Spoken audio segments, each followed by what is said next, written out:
वहां पर नितेश रेड्डी जो कि इंडियन टीम को वापस लेकर आए और उन्होंने इंडियन टीम को एक समय जो लग रहा था कि इंडियन टीम इस टेस्ट मैच में आपको कहीं भी नजर नहीं आ रही थी, लेकिन नितेश रेड्डी ने अपनी बैटिंग से, अपनी सूझबूझ से इंडियन टीम को वापस लेकर आए, ना सिर्फ मैच के अंदर बल्कि एक एक ऑस्ट्रेलिया के एक वक्त ऑस्ट्रेलिया की टीम जो कि एक बड़ी लीड हासिल करने जा रही थी उसको भी रोका। और अब ऑस्ट्रेलियन टीम जो है वो जहां 116 रन की लीड उनके पास है और इंडियन टीम 9 विकेटों के नुकसान पर 358 रन बना चुकी है जब तीसरे दिन का खेल खत्म होता है, तो वहीं दूसरी तरफ पाकिस्तान की टीम जो कि आज आई थिंक शर्म का मुकाम है पाकिस्तान टीम के लिए। देखें, सबसे पहले आज दो बंदों की बात करेंगे, बाबर आजम की तो बात करेंगे जहां उन्होंने 50 तो किए, लेकिन क्या ये 50 काफी थे?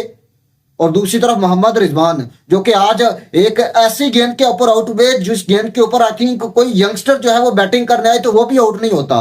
मतलब पाकिस्तानी प्लेयर्स को बहुत ज्यादा सीखने की जरूरत है, बहुत ज्यादा लर्न करने की जरूरत है इंडियन टीम से, इंडियन प्लेयर से। और नितेश रेड्डी ने आई थिंक पाकिस्तान के इन सीनियर प्लेयर्स के ऊपर तमाचा लगाया है। देखें, नितेश रेड्डी पहली दफा नहीं उसने इस तरीके से इंडियन टीम को जो है वो संभाला।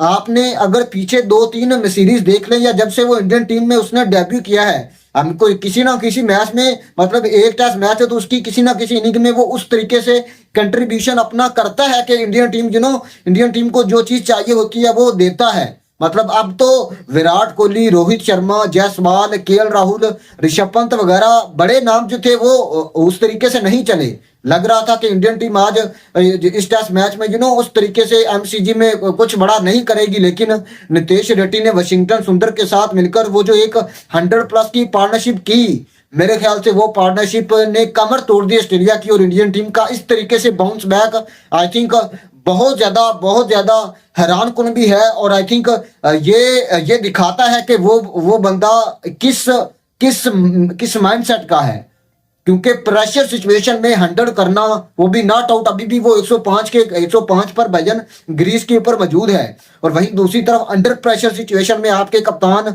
शान मसूद आउट हुए कल, फिर उसके बाद बाबर आजम 50 तो किए उन्होंने। याद रहे कि ये 50 2 साल हो चुके हैं बाबर आजम के बदले से टेस्ट में से कोई 50 आई, मतलब सेंचुरी तो अभी बहुत दूर है।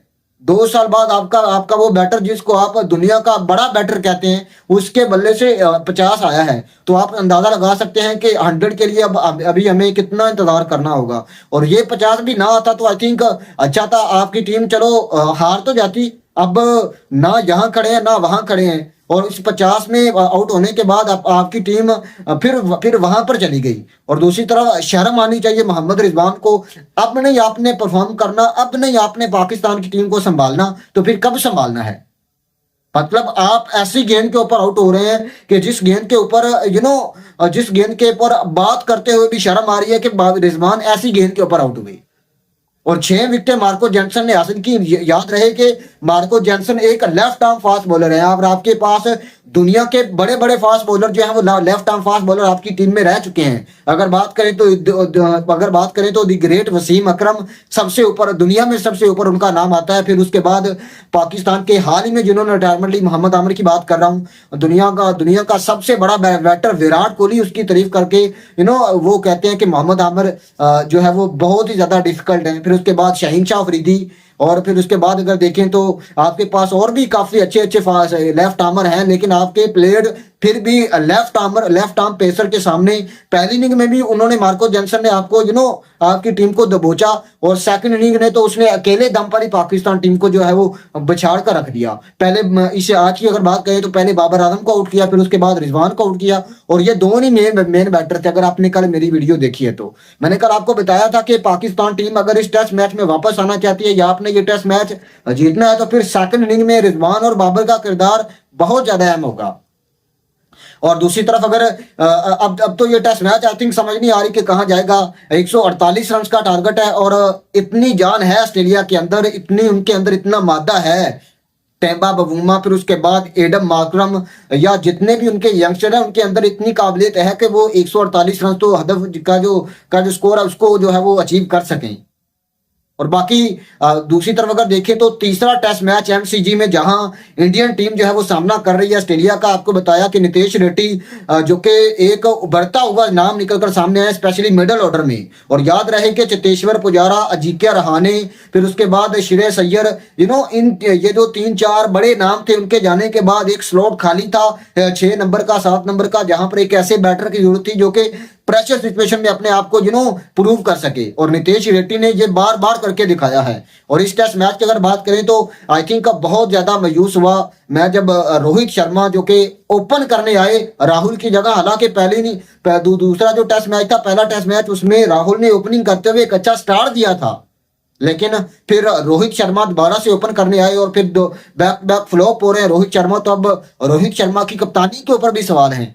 आई थिंक मुझे तो लगता है कि अब एक बेस्ट टाइम है कि आप जसप्रीत बुमराह को इंडियन टीम का कप्तान बनाएं। और जिस तरीके से उसने पहले टेस्ट मैच में ऑस्ट्रेलिया को दबोचा, उसके अंदर वो पैट कमिंस वाला मुझे नजर आ रहा था कॉन्फिडेंस, जिस तरीके से पैट कमिंस कप्तानी करते हैं और फिर बॉलिंग करते हैं। तो मेरे ख्याल से अब ये एक बेस्ट टाइम है कि आप पैट कमिंस जिस तरीके से ऑस्ट्रेलिया को लीड करते हैं, वो काबिलियत है जसप्रीत बुमराह के अंदर। और उसने ये चीज दिखाई है, उसने मतलब 6 आउट 4-5 आउट भी किए थे उसने जब पहला टेस्ट मैच में एज अ कैप्टन। तो आप अंदाजा लगा सकते हैं कि वो कप्तानी का प्रेशर उसके ऊपर जरा भी नहीं था।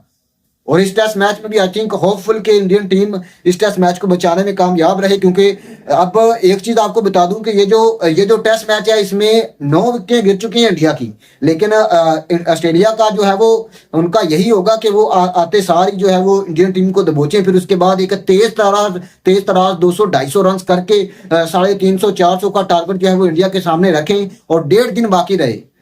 और 1.5 दिन में फिर इंडियन टीम उनको दबोच, फिर ऑस्ट्रेलिया जो है वो कोशिश करेगी कि इंडियन टीम को जो है वो पीछे कर सके। और पाकिस्तान को तो आई थिंक ये मैच हार चुका है मेरे ख्याल से। और शर्म आनी चाहिए 2 प्लेयर जो कि सबसे ज्यादा जिनके ऊपर ये इल्जाम जाता है, उसमें आपके कप्तान शान मसूद, जिनकी परफॉर्मेंस सवालिया निशान है। फिर उसके बाद रिजवान इस इनिंग में, स्पेशली सेकंड इनिंग में बहुत ज्यादा मायूस किया मोहम्मद रजा।